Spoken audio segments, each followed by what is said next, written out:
Sa ngayon, ang Tesla ay nananatiling kumpanya na may pinakamahusay na disenyo at pinakamataas na gumaganap na mga dekuryenteng sasakyan sa mundo. Ang Tesla Model Y at Model 3 ay palagi ang naging pinakamabentang EV sa buong mundo at sa maraming bansa. Maging ang Cybertruck, ang pinaka-controversial at mainit na pinagtatalo ng pickup, ay ang pinakamabentang pickup truck noong Q3 noong nakaraang taon sa US. Hindi iyon nagkataon. Tama ba? Ang pambihirang EV engineering ng Tesla ay nagpapanatili sa mga customer na nasasabik, ngunit sa isang lalong mapagkompetensyang merkado sa mga tuntunin ng pagpepresyo. Ang kulang pa rin sa Tesla ay isang mas abot-kayang sasakyan na mabibili ng milyon-milyong customer. Sa kamakailang tawag sa kita sa Q4, kinumpirma ng CFO ng Tesla na isang mas abot-kayang kotse ang paparating, at lumilitaw din itong nakita sa Giga Texas kamakailan. Kaya kailan ito ipapalabas? At ano ang pinaka-optimistikong presyo para sa sasakyang ito? Noong nakaraang buwan, pinakilig ng Tesla ang mga mahilig sa pamamagitan ng paglulunsad ng upgraded na version ng pinakamabentang EV sa mundo, ang Model Y Juniper, na nagtatampok ng maraming mga pagpapahusay sa disenyo at ginhawa. Ito ay humantong sa marami na maniwala na ito ay isang mahabang panahon bago ipinakilala ni Tesla ang isang bagong modelo, dahil ang kumpanya ay may kasaysayan na tumagal ng hindi bababa sa 2 o 3 taon upang bumuo ng isang ganap na bagong produkto. Gayunpaman, ang kamakailang tawag sa kita sa Q4 ay naghatid ng isang nakakagulat na sorpresa. Kinumpirma ng CFO ng Tesla na ang isang bagong-bagong abot-kayang sasakyan ay opisyal na magde-debut sa unang kalahati ng taong ito, sa loob lamang ng 2 hanggang 4 na buwan. Ito ay tila halos hindi ka panipaniwala, kahit na nakakabaliw, kung isasaalang-alang na ang Tesla ay abala lamang sa pag-unveil ng bagong Model Y. Magpapakilala kami ng ilang mga bagong produkto sa buong 2025. Kami ay nasa track pa rin upang maglunsad ng isang mas abot-kayang modelo sa unang kalahati ng 2025 at patuloy naming palawakin ang aming lineup mula doon. Alam nating lahat na ang Model Y Juniper ay isang kapaki-pakinabang na pag-upgrade na ginagawang mas mahusay ang pagganap ng pinakamabentang electric SUV sa mundo. Malinaw, gusto ni Tesla na i-maximize ang mga kita mula sa modelong ito bago ilipat ang focus sa isang mas abot-kayang sasakyan. Kung madaliin ni Tesla ang paglulunsad o ibunyag ang isang mas mababang presyo ng kotse sa lalong madaling panahon, maaari itong magtapos ng cannibalizing sa mga benta ng Model Y, na direktang nakakaapekto sa pangkalahatang kita. Matagal nang kilala si Elon Musk para sa kanyang mga taktika sa distraction sa media. Nung nakaraan, sa tuwing ang mga chismis tungkol sa isang bagong modelo ay nagbabanta sa pagbebenta ng mga umiiral na sasakyan, mabilis niyang itinatakwil ang mga ito. Pero this time, iba na. Sa loob ng maraming buwan, mabilis na kumakalat ang haka-haka tungkol sa isang Tesla na angkop sa budget na tinutukoy bilang paglulunsad ng Model Q noong Hunyo. Gayunpaman, si Musk ay nanatiling ganap na tahimik. Pagkatapos, isang hindi inaasahang twist ang naganap. Sa pabrika ng Giga Texas, isang misteryosong sasakyan ang nakita na nagdulot ng isang alon ng kaguluhan at haka-haka. Ito kaya ang abot-kayang Tesla na hinihintay nating lahat? Kung isa kang tagasunod ng Tesla, lalo na isang tagahanga ng Model Y Juniper, malamang na naaalala mo kung paano paulit-ulit na nakita ang SUV na ito sa mabigat na pagbabalat kayo bago ang opisyal na paglulunsad nito, lalo na sa harap at likuran. Hindi ito nakakagulat. Nais ni Tesla na panatilihin ang mga pag-upgrade nito at mga pagbabago sa disenyo sa ilalim ng pagbabalot hanggang sa huling sandali. Ngunit narito ang kakaiba. The Model Y Juniper has been officially launched for over a kung ang misteryosong sasakyan na nakita kamakailan sa Giga Texas ay Model Y pa rin. Bakit tinatakpan pa rin ito ni Tesla? Bakit kailangang i-camouflage ang isang kotse na naihayag na? Ano ang ibig sabihin nito? Simple lang ang sagot. May malinaw na isa pang sasakyan sa pag-unlad sa Giga Texas. Sa isang kamakailang drone video ni Joe Tegmeyer, isang kilalang drone pilot at Tesla EV enthusiast sa Texas, nakita ang isang mabigat na naka-camouflaged na itim na Tesla sa tabi ng iba pang mga sasakyan na ang harap at likuran nito ay ganap na natatakpan. Sa loob, lumilitaw din na nakatago ang dashboard na nagpapahiwatig ng makabuluhang pagbabago sa panlabas at panloob. Naayon ito sa mga naunang nakita ng isang disguised na sasakyan na pinaniniwalaan ng ilan na ang rumored Model Q. Sa katunayan, ang camouflaged na kotse ay maaaring gumawa pa ng maikling hitsura sa Tesla's YouTube video Designing New Model Y, kung saan ang isang hindi kilalang sasakyan ay nakita sa isang camouflaged state. Sa pagkakaalam namin, ang lugar na ito sa Giga Texas ay kung saan ipinapakita ng Tesla ang mga bagong inilunsad na modelo pati na rin ang mga paparating na sasakyan. Madaling makita ang Robovan, ang bagong Model Y, at isang sakop na sasakyan. Ito ba ang bagong modelo ng maliit na kotse ng Tesla? Bakit kailangan itong takpan? Ito ay nananatiling isang katanungan na halos nasa atin na ang sagot. Mula sa magkaibang pananaw, ang parehong mga camouflaged na sasakyang ito ay lumilitaw na mas maliit kaysa sa karaniwang Model Y na naayon sa mga nakaraang ulat mula sa Deutsche Bank na nagsasaad na ang paparating na sasakyan ng Tesla ay magtatampok ng mas compact at eleganteng disenyo, humigit kumulang 15% na mas maliit at hanggang 30% na mas magaan kaysa sa Model 3. Sa haba na humigit kumulang 157 pulgada o mas kaunti, ang Yaring ay maihahambing sa isang Toyota na Mini o mas mababa sa modelo, na nagbibigay din sa minimalism, kapwa upang mabawasan ang mga gastos at mapanatiling mas mababa ang timbang ng sasakyan. Ang totoo, may dalawang chismis tungkol sa bagong modelong ito. Iniisip ng ilang tao na tatawagin itong Tesla Model 2 na magiging isang hatchback na idinisenyo para sa urban commuting kasama ang isang compact crossover na katulad ng Model Y na kasasabi lang namin. Gayunpaman, naniniwala kami na ang dalawang sasakyang ito ay halos pareho. Tulad ng iba pang mga modelo ng Tesla, ang abot-kayang kotse na ito ay malamang na dumating sa maraming mga variant at maaring magdisenyo ang Tesla ng iba't ibang mga estilo ng katawan para dito, tulad ng isang Model Q hatchback para sa Asian at European market at isang Model Q na maliit na SUV para sa US. Isang bagay sa mga linyang yon. Siyempre, hindi pa nakumpirma ni Tesla ang opisyal na pangalan, kaya hindi kami sigurado kung ito ay tatawaging Model 2 or Model Q. Nung nakaraan, tinanggihan ni Elon Musk ang pangalan ng Model 2 na ginagawang mas makatwiran ng Model Q, lalo na dahil tinutukoy din ito ng Deutsche Bank bilang Model Q sa close-up na video ng camouflage compact car sa Giga, Texas. Hindi masyadong mahirap makita na parang mas maliit na version ito ng Tesla Model Y. Kapag inihambing ang laki nito sa isang mas lumang Model Y na nakaposisyon sa itaas, malinaw mong mapapansin ang pagkakaiba. Mukhang kasing laki ito ng BYD Seagull. Maraming tao ang nag-iisip na maaring ito ang paparating na bagong pagganap ng Model Y, ngunit sa palagay namin ay hindi. Ang pagganap ng Model Y ay hindi magiging ganito kaliit o may mga gulong na tulad nito. Ito ay malinaw na ibang sasakyan. Maring hindi mo alam ito, ngunit binanggit ni Elon Musk sa isang pag-uusap kay Sandy Monroe noong nakaraang taon na ang Giga, Texas ang magiging unang location upang makagawa ng abot-kayang kotse na ito, na ang Giga Mexico ang pangalawa. Kung totoo ang sinabi ni Elon Musk, mas may katuturan ang pagtuklas sa Model Q sa Giga, Texas. Ang Cybercab ay ginagawa din doon, at ang Model Q ay nayulat na may katulad ng mga sukat dito.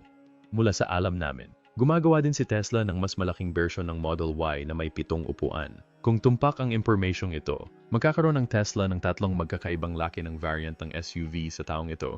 Ang karaniwang Model Y, ang Model Y na may 7 upuan, at ang Model Q.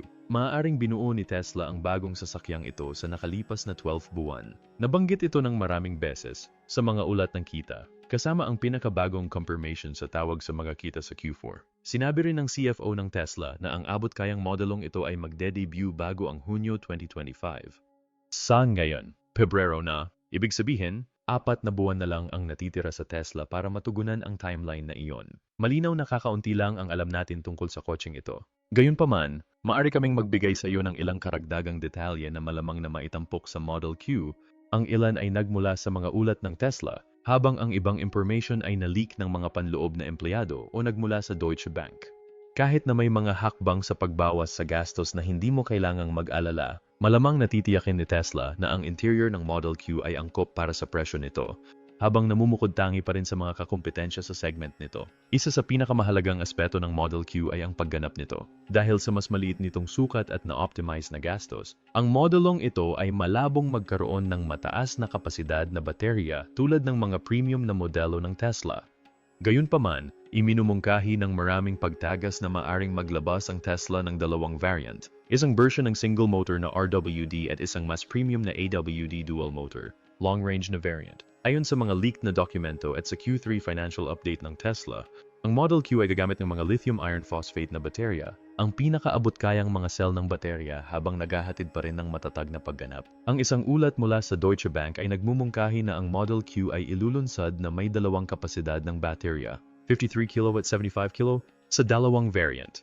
Maaring makamit ng top-tier na version ang 500 km o 310 milya bawat singil, habang ang karaniwang version ay inaasahang may saklaw na humigit kumulang 230 milya. Sa ilalim ng mas mahigpit na pamantayan ng EPA kumpara sa sistema ng rating ng China, ang tinantyang hanay ay maaring bahagyang mas mababa, sa 200 milya at 284 milya. Ayon sa pagkakabanggit, ang Tesla ay nagpapatupad ng gigacasting, isang pamamaraan sa pagmamanupaktura na nagbibigay daan sa mga malalaking bahagi ng katawan na magawa sa isang solong pagcast na pinapalitan ang daan-daang traditional na mga bahagi. Sa pamamagitan ng paggawa ng Model Q sa isang nakabahaging linya ng production kasama ang Model Y, maaaring mabawasan ng Tesla ang mga gastos sa pagmamanupaktura habang pinapabuti ang bilis at kahusayan. Salamat sa Gigacasting. Ang Model Q ay magkakaroon ng mas mababang gastos sa production at mas magaan na chassis na magbibigay daan sa Tesla na mag-alok ng isang kaakit-akit na presyo habang pinapanatili ang malakas na margin ng kita. Ang presyo ng Model Q ay isa sa mga nakakahimok na salik nito. Ang mga leaked na ulat mula sa Deutsche Bank ay nagpapahiwatig ng malaking agwat sa presyo sa pagitan ng mga variant na ang pinakamataas na version ay posibleng umabot sa $37,000 kung mawawala ang $7,500 na federal na EV credit na nilalayon ni Trump na alisin. Gayunpaman, maaaring sorpresahin ni Tesla ang merkado sa pamamagitan ng paglulunsad ng base na version ng RWD sa ilalim ng $30,000. Posibleng kasing baba ng $28,000 kahit na ang mga specs ng pagganap nito ay natural na limitado kumpara sa variant ng AWD. Kung magiging katotohanan ang pagpepresyo na ito, ang Model Q ay maaaring maging isang game changer na ginagawang na-access ang mga EV sa mas malawak na audience at pinatitibay ang pangingibabaw ng Tesla sa abot kayang EV market.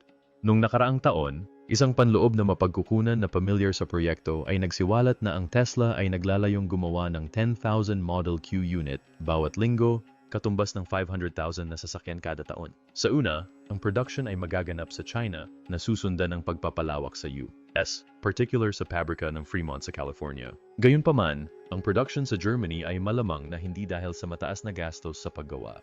Noong 2024, nakaranas si Tesla ng pagbaba sa kita, at kung wala ang tamang diskarte, ang 2025 ay maring maging mas malala pa. Ang desisyon na ilunsad ang Model Q ng mas maaga kaysa sa inaasahan ay nakikita bilang isang madiskarteng hakbang upang mapanatili ang posisyon ng merkado ng Tesla. Ang isang murang EV na nakakatugon pa rin sa mga pamantayan ng Tesla ay walang alinlangan na makaakit ng malaking customer base.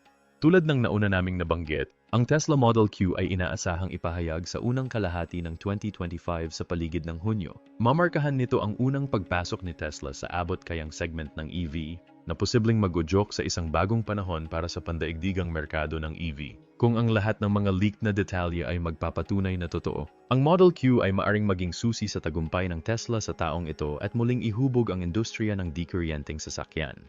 Sa ngayon, nananatiling nakatuon ang Tesla sa Model Y dahil ito ay patuloy na nangungunang nagbebenta ng sasakyan ng kumpanya at inaasahang magtutulak ng makabuluhang benta sa 2024 kasunod ng pinakabagong pag-refresh nito. Sa pagkakaalam natin, naghahanda si Tesla para sa isang malaking pagtulak sa Europa kasama ang bagong Model Y na ginagawa sa Gigafactory Berlin sa Germany. Ang hakbang na ito ay bahagi ng diskarte ng Tesla upang palakihin ang production at i-upgrade ang lineup ng sasakyan nito sa buong mundo. Ang Giga Berlin ay ganap na inalis ang lumang version mula sa mga linya ng production nito. Kinumpirma ng director ng pabrika na maaring magsimula ang mga paghahatid sa susunod na linggo. Samantala sa US, sinimulan ni Tesla ang paggawa ng bagong Model Y sa Fremont sa Austin noong huling bahagi ng 2024 na inaasahang maaabot ng mga unang unit ang mga customer pagsapit ng Marso 2025. Ang Gigafactory Berlin, na gumagamit ng 12,500 katao, ay inilalaan ang lahat ng mga mapagkukunan nito sa pagpapabilis ng production ng bagong Model Y. Ang pabrika ay dati nang nakamit ang rate ng production na 5,000 mga sasakyan bawat linggo, ngunit ang paglipat sa bagong disenyo ay maaring magdulot ng ilang mga paunang pagsasaayos. Bilang resulta, maaaring hindi agad maabot ng mga bilis ng produksyon ang pinakamataas na kapasidad. Ang malakas na pamumuhunan ng Tesla sa bagong Model Y sa Europe ay hindi lamang nakakatulong sa kumpanya na mapanatili ang nangungunang posisyon nito sa industriya ng EV, ngunit pinatitibay din nito ang pangako nito sa European market. Ang disenyo, teknolohiya, at pag-upgrade sa pagmamanupaktura sa Giga Berlin ay nagpapakita ng tuloy-tuloy na evolution ni Tesla na naglalagay ng matatag na pundasyon para sa mas malalaking pag-unlad sa hinaharap. Gayunpaman, nahaharap si Tesla sa pagtaas ng presyon mula sa mga opisyal ng Canada dahil sa hindi matatag na relasyon sa pagitan ng Canada at Pangulo ng Estados Unidos na si Donald Trump. Ang pampublikong suporta ni Elon Musk para kay Trump, lalo na sa pamamagitan ng kanyang paglahok sa kagawaran ng kahusayan ng pamahalaan, ay ginawang target ng kritisismo si Tesla. Sa Toronto, hayagang ipinahayag ni Deputy Mayor Mike Call ang kanyang pagnanais na tanggalin si Tesla sa lungsod. Nagpadala siya ng liham sa Oxford Properties, ang may-ari ng Yorkdale Shopping Center, na humihiling na wakasan ang pagupa ni Tesla. Binigyang diin ng Deputy Mayor na maraming lokal na residente ang nagpahayag ng galit sa pagkakaroon ng tindahan ng Tesla at hinimok ang mall na tapusin ang kasunduan sa pagupa sa kumpanya. Nang tanungin tungkol sa mga potensyal na pagkawala ng trabaho para sa mga empleyado ng Tesla sa Toronto, nagpakita si Callie ng kaunting pag-aalala na nagsasaad na ang mas mataas na prioridad ay ang pagprotekta sa 500,000 residente ng Ontario na maaring maapektuhan ng mga taripa na nauugnay sa mga patakaran ng Trump at Musk. Sa katulad na hakbang, inalis ni Mayor Olivia Chow ng Toronto ang Tesla mula sa zero-emission funding program ng lungsod para sa mga may-ari ng taxi at limousine, isang desisyon na inaprubahan ng konseho ng lungsod noong nakaraang linggo. Kahit na ang Tesla ay na-target ng mga opisyal ng Toronto, ang Tesla Canada ay hindi lumabag sa anumang mga regulation ng lungsod. Kinumpirma ng tagapagsalita ng lungsod na si Shane Gerard na ang Tesla Motors Canada ULC ay kasalukuyang may hawak na 5 wastong pampublikong lisensya sa garahe at walang mga paglabag sa ilalim ng Kabanata 545 ng lungsod. Ayon kay Gerard, ang mga parusa laban sa mga negosyo ay karaniwang ipinapatupad lamang sa mga kumpanyang nagpapatakbo ng walang lisensya o lumalabag sa mga conditions sa paglilisensya, alinman sa mga ito ay hindi nalalapat sa Tesla. Hindi lahat ng opisyal ng Toronto ay sumusuporta sa mga action laban kay Tesla. Pinuna ni City Councilor James Pasternak ang mga panukala na pinagtatalunan na hindi makatwiran ang pag-target sa Tesla sa isang pagtatalo sa kalakalan sa US. Nagbabala siya na ang pagpapaalis o paghadlang sa isang negosyo dahil sa mga pahayag ng isang CEO ay isang mapanganib na pamarisan. Binigyang diin ng konsehal na ang mga manggagawa ng Tesla ay hindi dapat magdusa ng mga kahihinatnan dahil sa mga pampulitikang desisyon. At ang mga mamimili ay dapat magkaroon ng kalayaan na magpasya kung bibili o hindi ng mga produkto mula sa isang controversial na kumpanya. Bukod pa rito, nabanggit din ng konsehal na malamang na hindi pa alisin ng Toronto si Tesla sa pamamagitan ng puwersa dahil ang kumpanya ay hindi lumabag sa anumang mga batas. Nagbabala siya na kung ang lungsod ay magpapataw ng mga parusa sa Tesla ng walang legal na batayan, wari itong humantong sa mga seryosong legal na issue. Itinaas nito ang tanong kung ang mga action ng mga opisyal ng lungsod ay tunay na makatwiran o simbolo lamang sa konteksto ng mga tensyon sa politika sa pagitan ng Canada at ng Administrasyong Trump. Itinatampok ng sitwasyong ito kung paano naging sentro ng kontrobersya sa politika ang Tesla sa Canada, hindi lamang dahil sa relasyon ni Musk kay Trump, kundi dahil din sa pang-ekonomiya at legal na implication na maaring idulot ng mga desisyon ng Toronto. Ang mga tensyon ay lalong tumaas sa mga pag-atake na nagtatarget sa mga tindahan ng Tesla.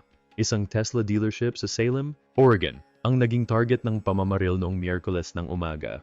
Dumating ang mga awtoridad sa pinangyarihan bago mag-5 a.m. Pagkatapos makatanggap ng mga ulat ng mga basag na bintana sa Tesla Salem dealership. Kinumpirma ng isang tagapagsalita ng Salem Police Department na ang pinsala ay lumilitaw na sanhi ng putok ng baril. Ito ang pangalawang pag-atake sa isang Tesla dealership sa loob ng isang buwan. Dati, noong ika-20 ng Enero, isang arson attack ang naganap sa parehong location na nagresulta sa isang nasunog na sasakyan at isang sirang bintana. Kinilala ng pulisya ang insidente bilang arson, ngunit wala pang natukoy na suspect sa ngayon. Dahil sa tindi ng mga insidenteng ito, tinutulungan na ngayon ng FBI ang Salem Police Department sa investigasyon. Nang tanungin kung may kinalaman sa politika ang pag-atake, sumagot ang isang tagapagsalita na nagpapatuloy pa rin ang investigasyon at nangangalap pa rin ng ebidensya ang pulisya sa pinangyarihan. Ang insidente ay nangyayari habang ang Tesla ay nakakakuha ng pansin sa buong bansa, katulad ng situation sa Canada na binanggit kanina. Ang suporta ng CEO na si Elon Musk para kay US President Donald Trump at sa kanyang tungkulin sa Departamento ng Kahusayan ng Gobyerno ay nagdulot ng malaking backlash. Ang mga pagkilos na ito ay ginawang isang controversial na figura si Musk na may maraming mga panawagan para sa mga boycott at maging para sa kanyang pagpapatalsik mula sa US. Sa kasalukuyan, ang pagsisiyasat ay nagpapatuloy at walang ginawang pag-aresto kaugnay ng pamamaril noong Miyerkules ng umaga. Ano sa palagay mo ang tungkol sa mga panganib na kinakaharap ni Tesla habang si Elon Musk ay lalong nagiging kasangkot sa mga gawaing pampulitika? Salamat sa panonood ng aming video. Kung gusto mong tuklasin ang higit pang kapana-panabik na impormasyon tungkol sa Tesla EV o Tesla Bot, huwag kalimutang pindutin ang like button at ibahagi ang video na ito.